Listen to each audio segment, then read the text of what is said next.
A graça e a paz do nosso Senhor e Salvador Jesus Cristo, a Ele a honra, a Ele a glória, a Ele todo louvor. Iniciaremos a partir de agora um estudo que vai nos fornecer uma compreensão sobre a queda de Judá. O nome desse estudo é Judá antes e depois do exílio. Mas para podermos entender essa queda de Judá, esse exílio de Judá na Babilônia, eu tenho que voltar um pouco atrás da história bíblica, mas não voltar muito, voltar até José ser vendido pelos seus irmãos, no capítulo 37 do livro de Gênesis. Pois bem, eu vou começar uma narrativa a partir desse ponto, até nós chegarmos na história de Judá. Até porque o intuito aqui não é falar de toda a história bíblica, mas sim da historicidade de Judá em relação à sua queda, seu exílio e também a sua história depois do exílio. Por isso, o tema é Judá antes e depois do exílio. E para nós falarmos de Judá antes e depois do exílio, nós precisamos falar dos profetas que profetizaram para Judá antes do exílio e dos profetas que profetizaram para Judá depois do exílio. E qual era a finalidade, qual era o propósito de Deus em relação ao seu povo? Por que esse povo foi para o exílio? Por que depois que esse povo sai do exílio, Deus continua falando com eles? Ou seja, o que levou a Judá a ir para o exílio? O que fez, na verdade, Judá ir ao exílio? E as misericórdias de Deus os alcançaram dentro do exílio e depois que saíram do exílio. E como que ficou o final dessa história? Nós vamos, durante esse estudo, saber de todas essas perguntas. Mas, a princípio, nesta introdução histórica que vamos fazer assim rapidamente, porque vai ser, na verdade, um esboço, do que aconteceu desde que José foi vendido pelos seus irmãos, aos midianitas, até Judá ir para o exílio. Então não vou me prender a pormenores. Eu vou passar uma narrativa assim básica pela história, por cima da história, sem me prender em detalhes, porque senão a gente perde tempo e o intuito aqui desse estudo é nós aprendermos sobre Judá antes e depois do exílio, e não toda a historicidade bíblica. Ok?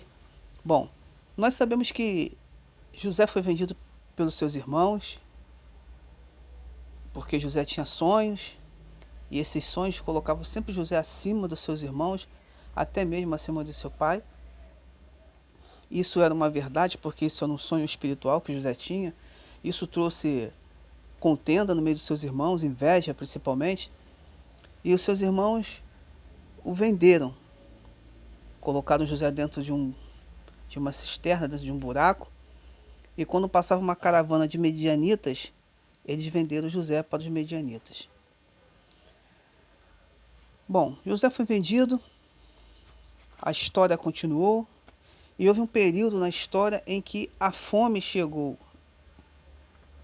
E Jacó, com os seus filhos, passava uma necessidade muito grande, que todos nós conhecemos essa história, uma necessidade uma necessidade muito, mas muito grande mesmo, de fome, de escassez.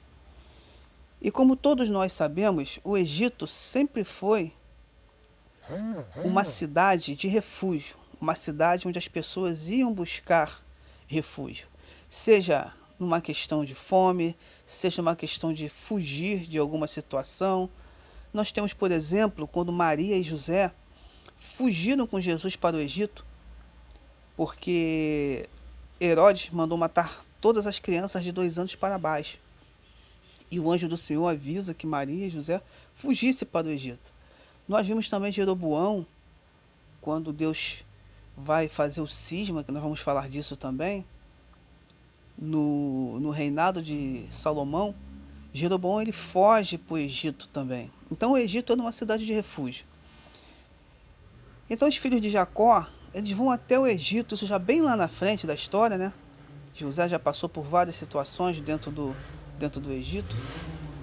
E vão buscar comida, vão buscar alimento, porque a fome estava demais. E quando eles chegam lá, eles encontram quem? O governador do Egito, chamado José, seu irmão.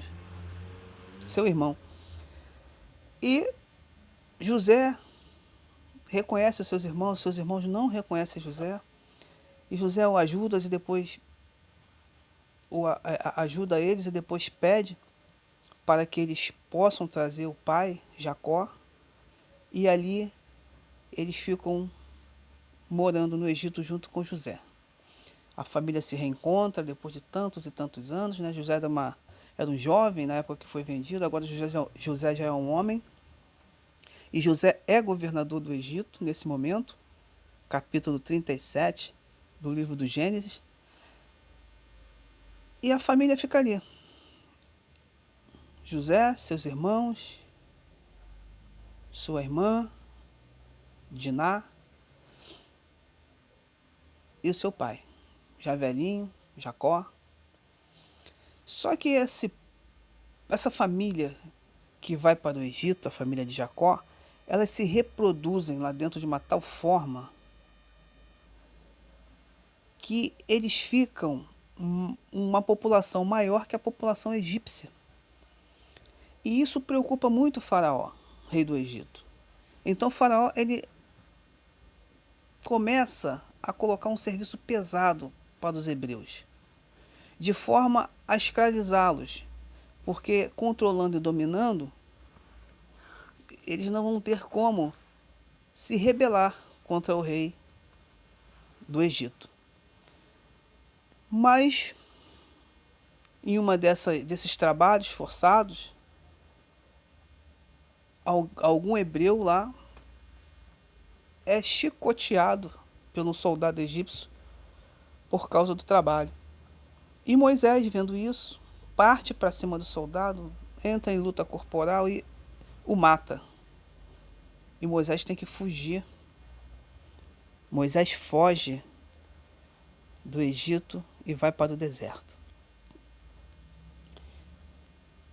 E no deserto, Moisés, ele apacentando ovelhas do seu sogro, Jetro,